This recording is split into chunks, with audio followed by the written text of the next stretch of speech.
Part 1. The Unwanted Princess. The palace of the empire floated among the clouds of there. It was made of living crystal that sang when the wind touched it. Inside this beautiful place lived Princess, and she was crying alone in her room. Was different from other. Her people were tall and graceful. They had wings made of light that could carry them through the sky. They could speak to each other with their minds across great distances. Their bodies glowed with colors that showed their emotions. A happy shone like a golden sun. A sad one flickered like a dying candle. But's left wing had never grown properly. It hung against her back, small and twisted, unable to catch the wind. While her sisters soared through the clouds, she watched from below. While her brothers raced across the sky, she walked on the ground like a creature without grace. Her mind was also weak. A normal princess could send her thoughts across entire cities, could barely reach across a room. When her family spoke to each other in the silent language of their people, she often missed their words. She had to ask them to speak out loud, which was considered shameful for royalty. Today was the worst day of her life. The bonding ceremony had begun. For the bonding was sacred. When two souls joined together in a bond, they became connected forever. They could feel each other's emotions. They could share strength and comfort across any distance. The royal family had always bonded with powerful nobles from across the galaxy. These unions brought peace and alliance between species. Was 23 years old. It was time for her to bond. Her parents had sent invitations to every noble house in the Galactic Coalition. Representatives from 12 different alien species had come to their world. Each one brought an heir or prince or scholar to offer as a potential bondmate for the princess. The first to meet her was Prince of the. They were warriors, tall and covered in scales like living armor. Prince was considered the finest fighter of his generation. He walked into the meeting room with confidence. Then he saw Swing. She watched his face change. The interest in his eyes became disgust. He tried to hide it, but she always saw. "Princess," he said, bowing stiffly, "I am honored to meet you." They talked for 1 hour.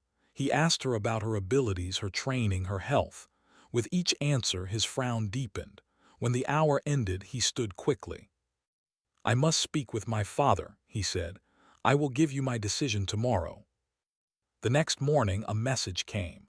Prince had withdrawn his offer. His official reason was incompatibility of spirits. Everyone knew the real reason. The second candidate was Scholar Myra of the.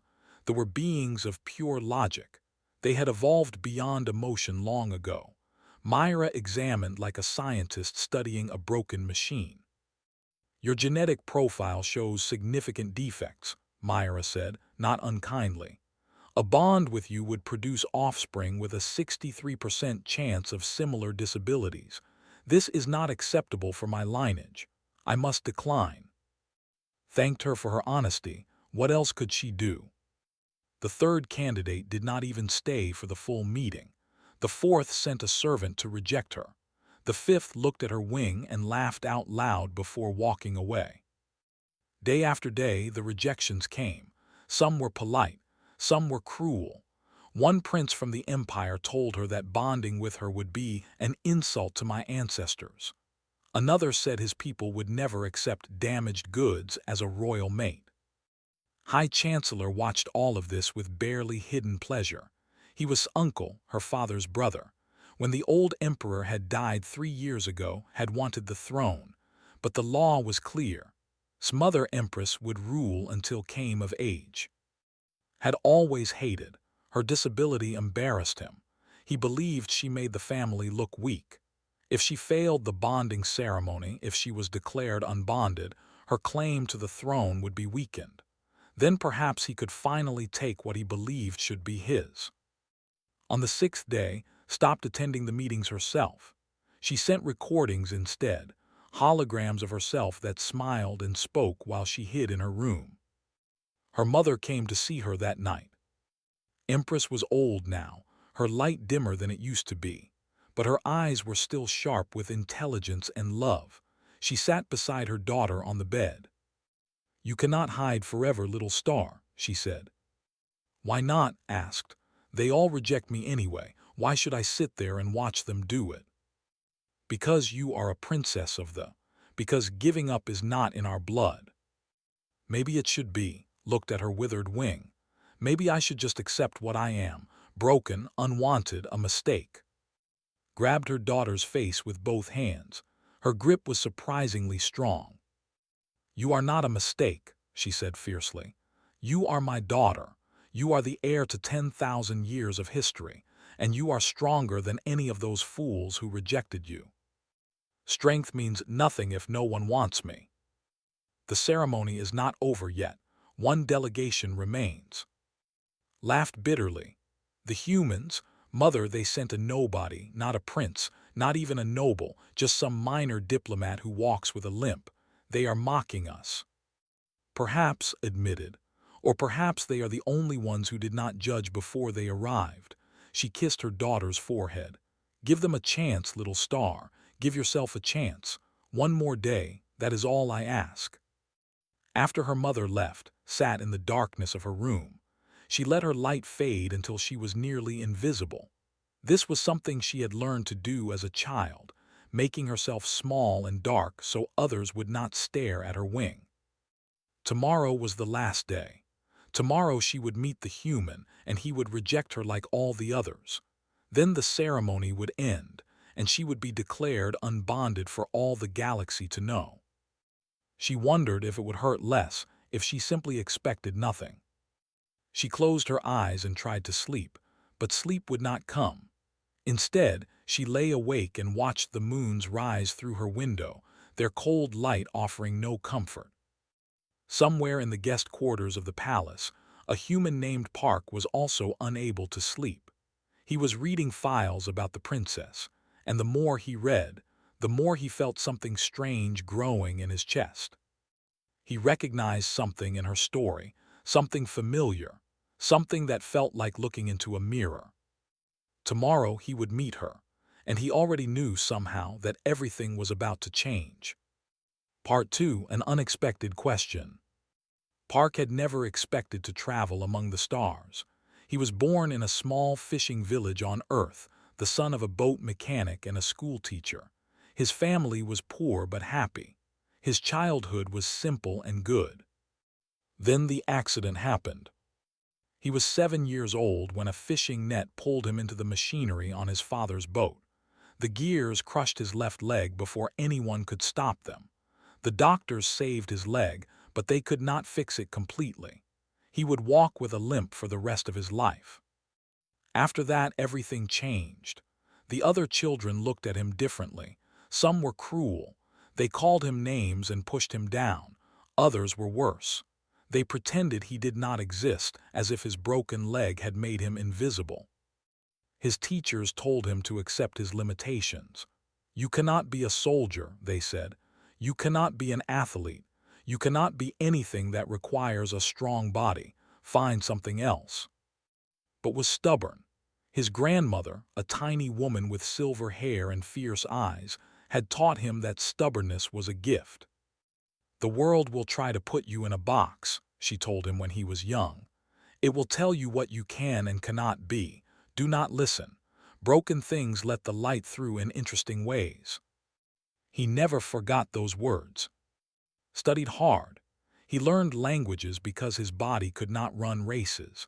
He read books because he could not climb mountains. He became so skilled with words and cultures that the government noticed him. They offered him a job in the diplomatic service.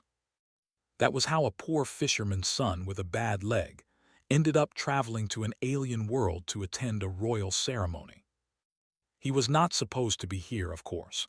Earth's leaders had wanted to send someone important to the bonding ceremony, but no one important wanted to go. The mission was considered a waste of time. Everyone knew the disabled princess would be rejected by the real candidates. The humans were only invited as a courtesy. So they sent. He was young and unimportant. If he failed, no one would care. If he succeeded, his superiors would take the credit. He did not mind. He was used to being underestimated. For 3 months, he traveled through space on a small transport ship. He spent every day studying the. He learned their language, their customs, their history. He watched recordings of princess giving speeches and attending ceremonies. In every recording, he saw the same thing. A young woman trying to hide her pain behind a mask of royal dignity. A princess who smiled for the cameras while her eyes showed something deeper and sadder. He recognized that look. He had seen it in his own mirror many times. On the morning of the final day, woke early. He dressed in his best suit, which was not very impressive by standards. He combed his hair and checked his translator device 3 times. Then he went to the palace officials and made a request. "I wish to meet the princess in private," he said. "Not in the formal meeting room, somewhere more personal." The officials were confused. This was not how things were done. But the human was polite and persistent. Eventually, they agreed to let him meet the princess in the Crystal Garden. The Crystal Garden was the most beautiful place had ever seen. Living minerals grew from the ground like flowers, catching the light and splitting it into rainbows. The air smelled like honey and rain. Strange birds with wings of glass sang from branches of pure silver. Princess was waiting for him on a bench made of blue crystal. She wore a simple dress that covered her damaged wing. Her light was dim, barely visible. She looked tired and sad and resigned to another rejection. Walked toward her. His leg ached from the long walk through the palace, but he did not let it show. He had learned long ago to hide his pain. When he reached her, he did not bow. He did not kneel. Instead, he sat down beside her on the bench, close enough that their shoulders almost touched. Stared at him in surprise. No one had ever sat beside her without permission. "Your Highness," he said. His translator turned his words into the musical sounds of the language. "Thank you for meeting with me." "You are different from the others," she said carefully. "They all kept their distance." "I have never been good at keeping distance," he smiled. "My grandmother said I was born without the gene for formality." A small light flickered in his chest, almost like a laugh. "I watched the others come to meet you," continued. "I saw how they looked at you, or how they refused to look at you. I saw how they judged you before you even spoke." Light dimmed again. "If you have come to offer pity, human, I do not want it." "Not pity," reached down and pulled up his trouser leg. The scars on his calf were thick and ugly, the skin twisted by old wounds.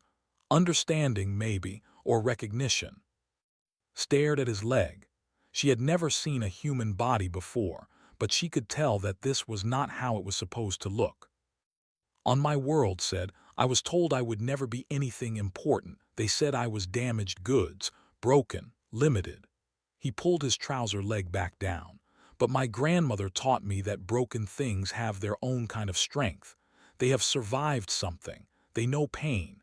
And because of that, they can understand others who suffer." "Your grandmother sounds wise." She died when I was 15, but her words stayed with me." He turned to look directly at, "Princess, I am not a prince. I cannot offer you armies or wealth or perfect genetics. I am just a man with a bad leg and a stubborn heart." "Then why are you here?" "Because I think we are the same. Both of us have been told we are not enough. Both of us have been judged by our bodies instead of our souls. Both of us have spent our lives trying to prove that we are more than our limitations." Felt something strange in her chest. Her light was growing brighter without her permission. She tried to dim it, but it would not obey. Took a deep breath. He had practiced this moment in his mind 1,000 times during the journey here, but now that it was happening, he felt terrified. "Princess of the," he said, "I know I am not what you expected. I know I am not what anyone expected, but I am asking you honestly from one broken soul to another." He paused. "Will you bond with me?" The crystal garden fell silent. Even the glass birds stopped singing. Looked at this strange human with his leg and his kind eyes. He was not handsome by standards. He was not powerful or wealthy or important. but he had done something that no one else had done. He had seen her, not her wing, not her title, not her limitations. "Sorry. I need time to think," she whispered. Of course, stood up carefully, his leg protesting the movement. "I will wait for your answer, however long it takes." He turned and walked away, his uneven footsteps echoing through the garden. Behind him, Princess sat alone among the singing crystals. Her light was brighter than it had been in years, and for the first time since the ceremony began, she felt something that she had forgotten was possible. Hoping. Part 3: The Weight of Choice. The news spread through the palace like fire through dry grass. The human had proposed. The human had actually proposed to the princess. High Chancellor was eating his morning meal when he heard. He was so shocked that he dropped his cup, spilling purple wine across the white tablecloth. "Impossible," he said. "The human cannot be serious." "He seemed very serious, my lord," his servant replied. "The princess has requested 3 days to consider his offer." His face twisted with anger. This was not supposed to happen. The princess was supposed to be rejected by everyone. She was supposed to be declared unbonded.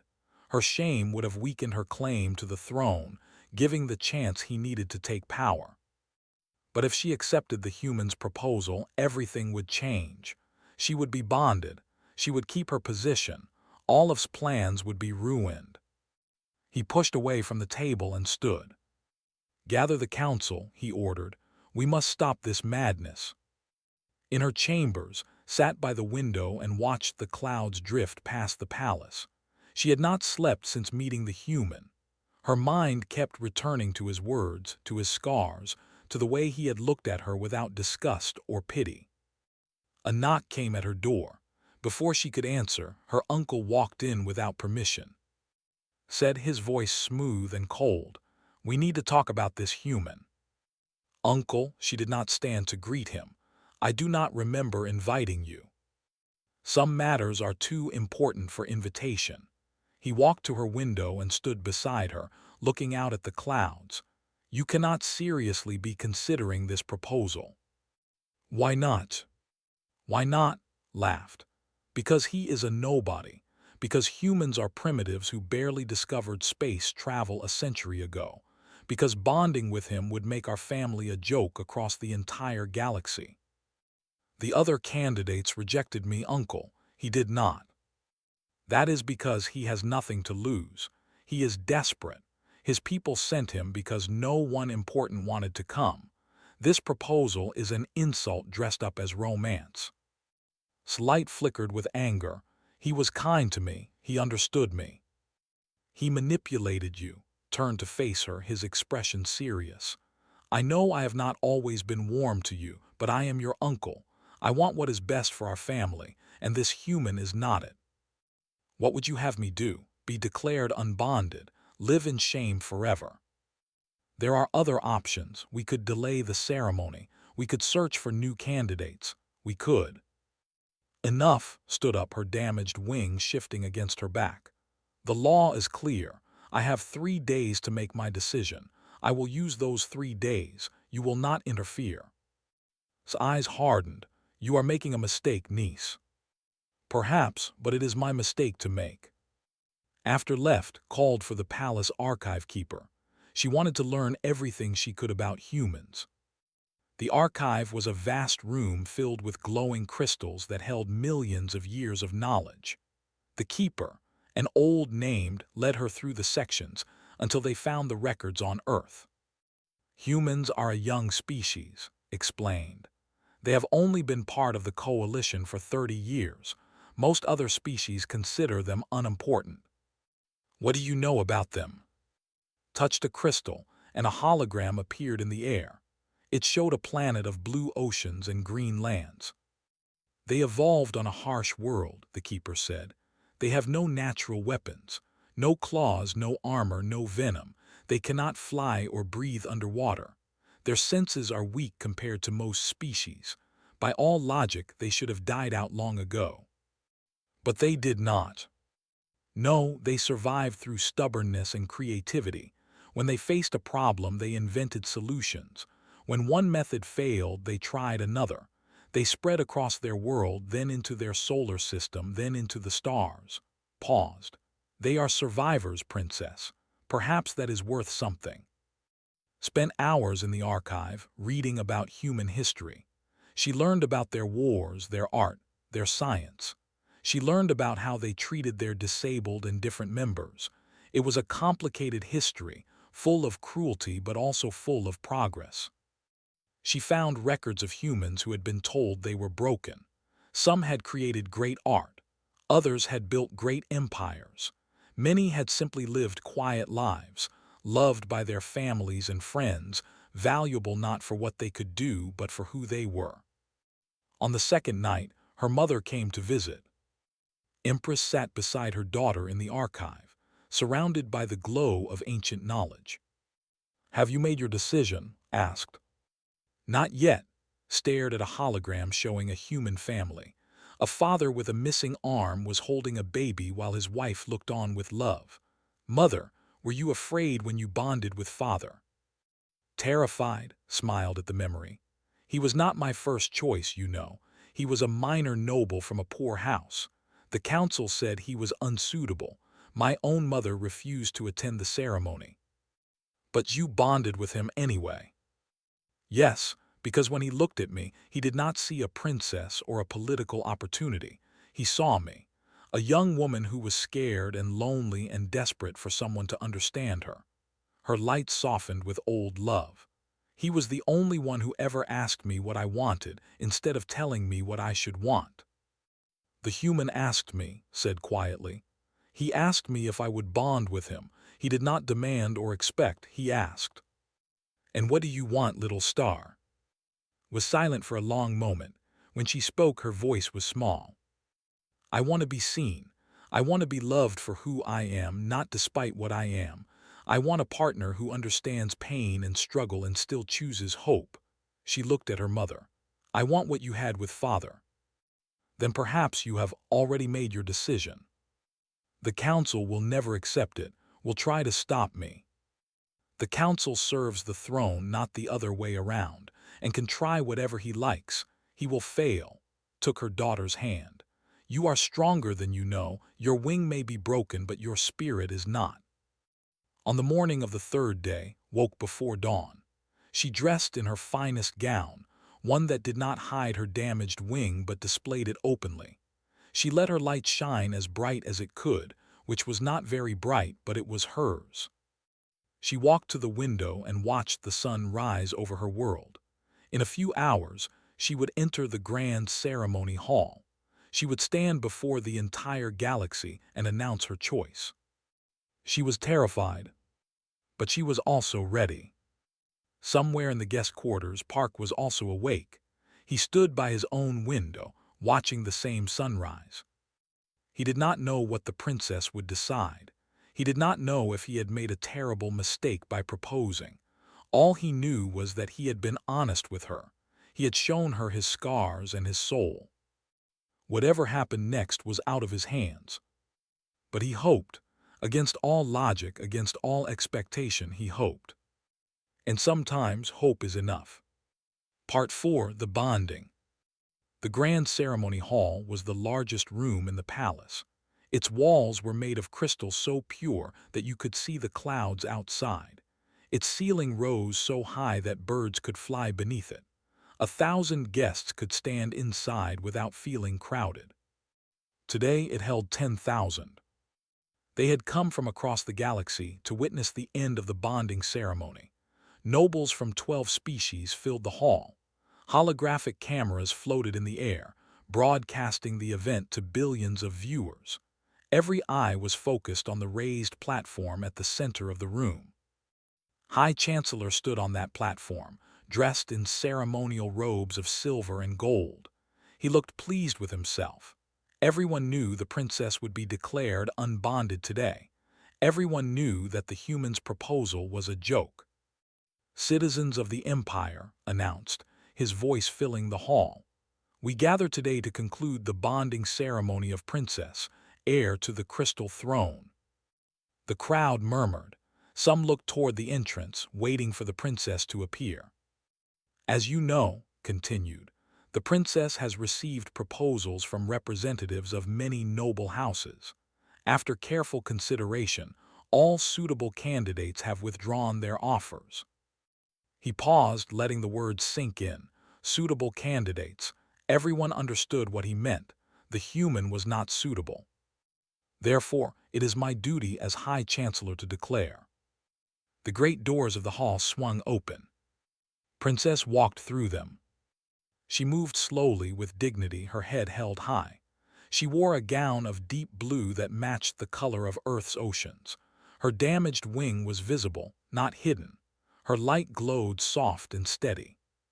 Behind her came Empress, her mother, walking with the grace of 100 years.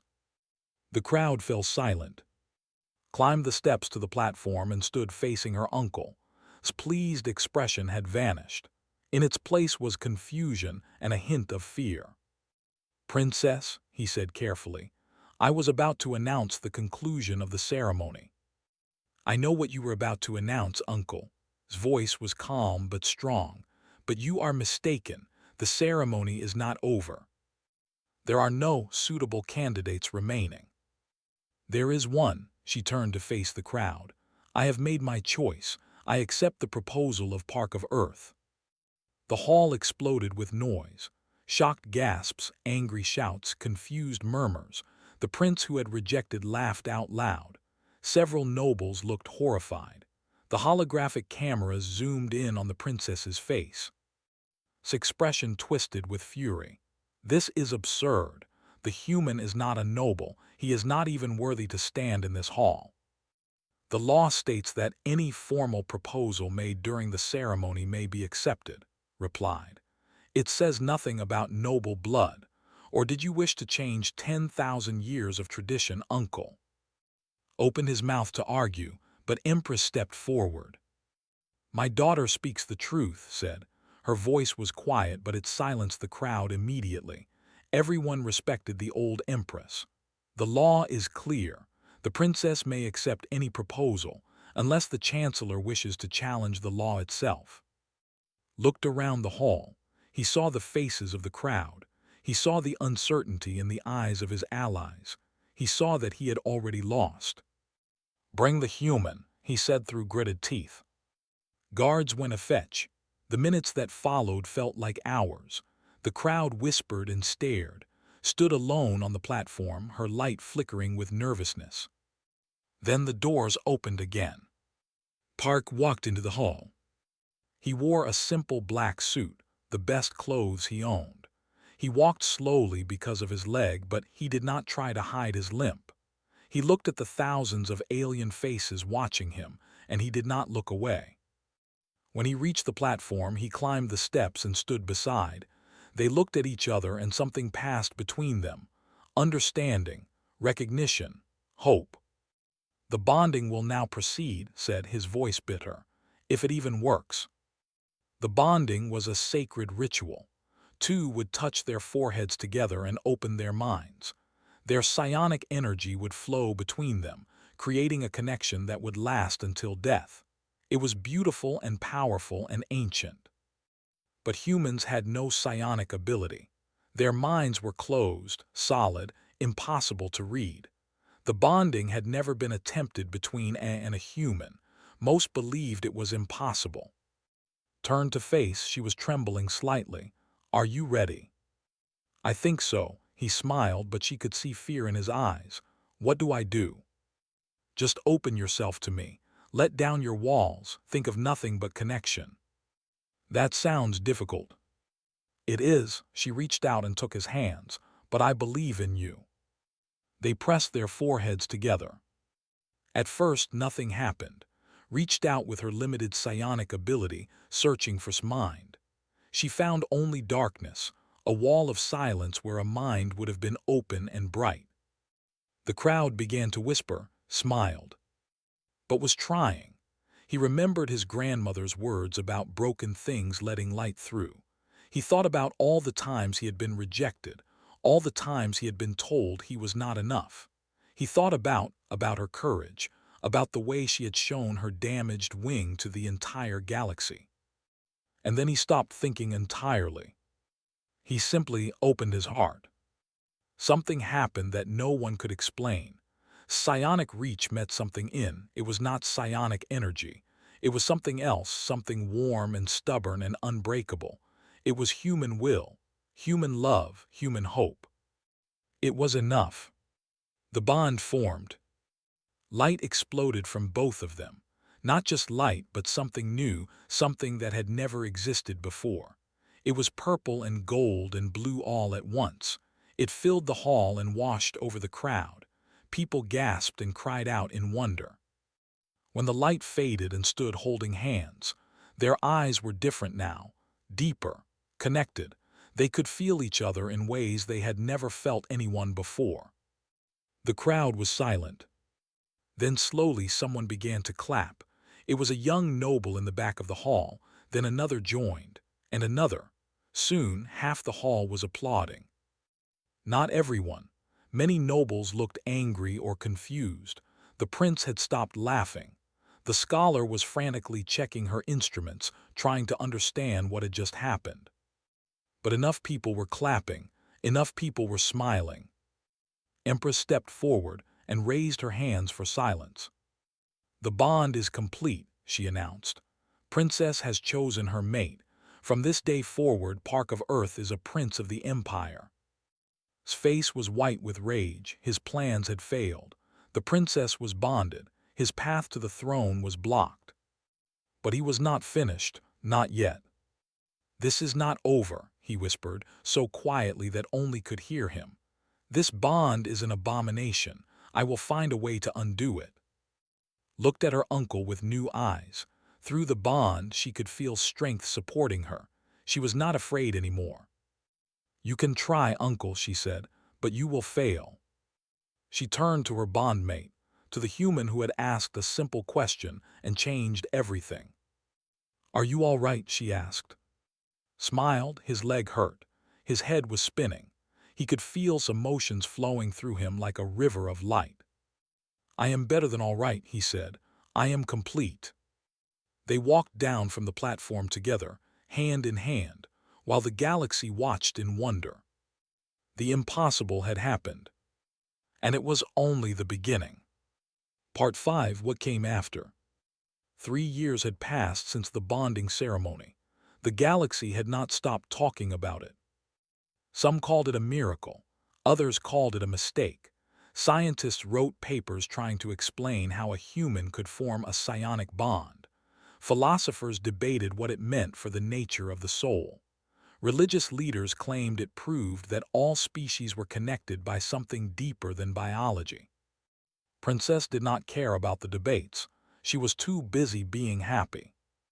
Her life had changed completely since the bonding, had brought more than just his love to their partnership. He had brought human creativity, human stubbornness, and human ingenuity. Within 6 months of the ceremony, he was working with scientists on a project that everyone said was impossible. They were trying to build a device that could amplify weak psionic abilities. "It cannot be done," the lead scientist had told him. "Her mind is too limited. No technology can change that." "On Earth," had replied, "people said my leg would never work properly, so I built a better brace. When they said I would never walk without pain, I learned to manage the pain. When they said I would never amount to anything, I proved them wrong." He smiled. "Impossible is just another word for not yet." The device took a year to build. It was a delicate thing, a crown of crystal and metal that connected to temples. When she wore it, her psionic range increased from a few meters to nearly a kilometer.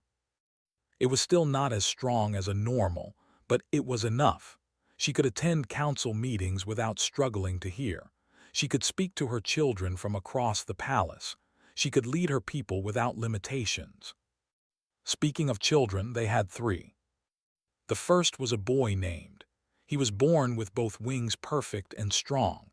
He flew before he could walk, and his psionic abilities were powerful. The council celebrated his birth as proof that the bond had not damaged the royal bloodline. The second was a girl named. She had her father's kind eyes and her mother's gentle light. Her wings were beautiful, and she loved to dance in the clouds. The third was another girl named. She was born with her mother's condition. One wing perfect, one withered and small. When the palace doctors delivered this news, their faces were filled with worry.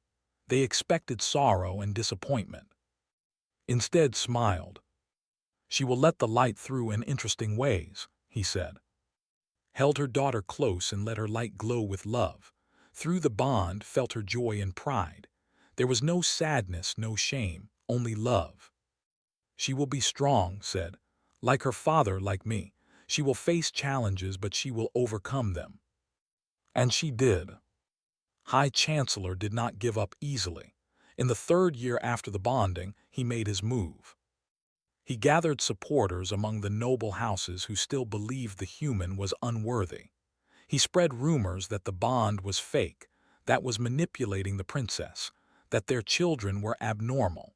He built a coalition of those who feared change and resented the human's rise to power. On a night of 3 moons, attempted his coup. His soldiers stormed the palace. They captured the guards and surrounded the royal quarters. Himself went to arrest the princess and her bondmate. He found them waiting for him in the throne room.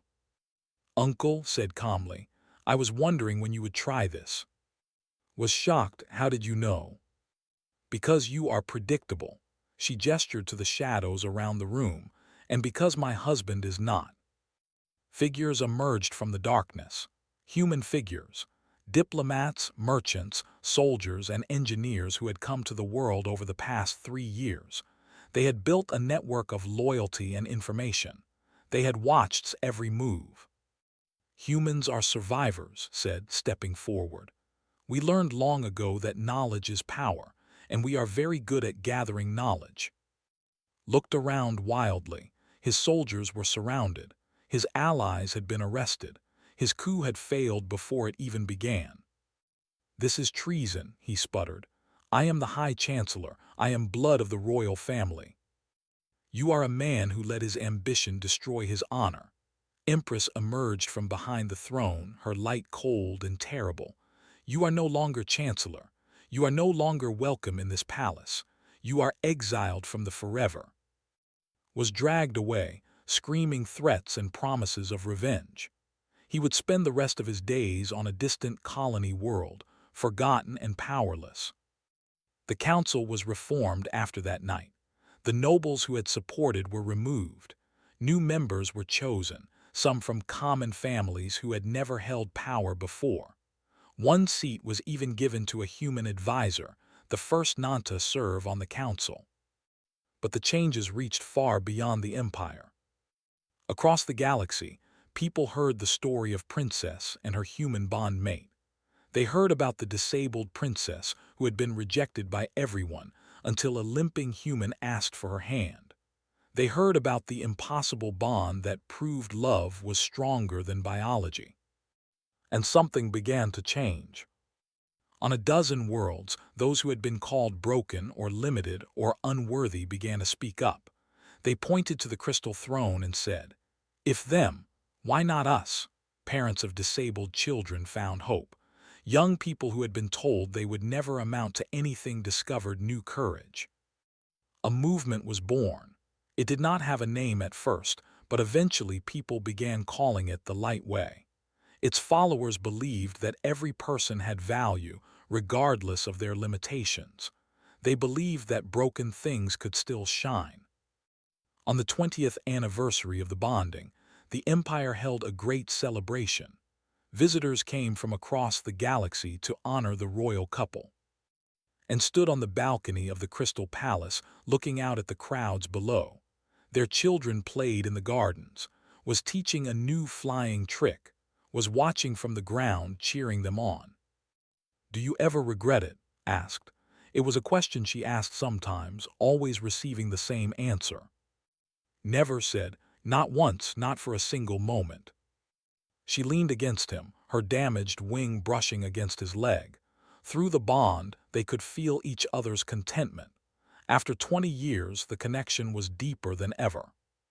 "My grandmother was right," said softly, "about broken things, about the light." In the garden below, Young spread her mismatched wings. Her siblings flew down to her side. Together, they helped her catch a breeze, supporting her until she could glide on her own. She was not flying, not really, but she was not falling either. She was finding her own way. Light brightened, filling the balcony with warmth. For a moment, could have sworn he felt his own chest glow in response. Maybe it was the bond. Maybe it was something else entirely. He did not care to know the answer. He had everything he needed right here: a wife who understood him, children who made him proud, a purpose that gave his life meaning, and a galaxy that was slowly learning what his grandmother had known all along. Broken things let the light through in interesting ways. Sometimes the most interesting ways of all.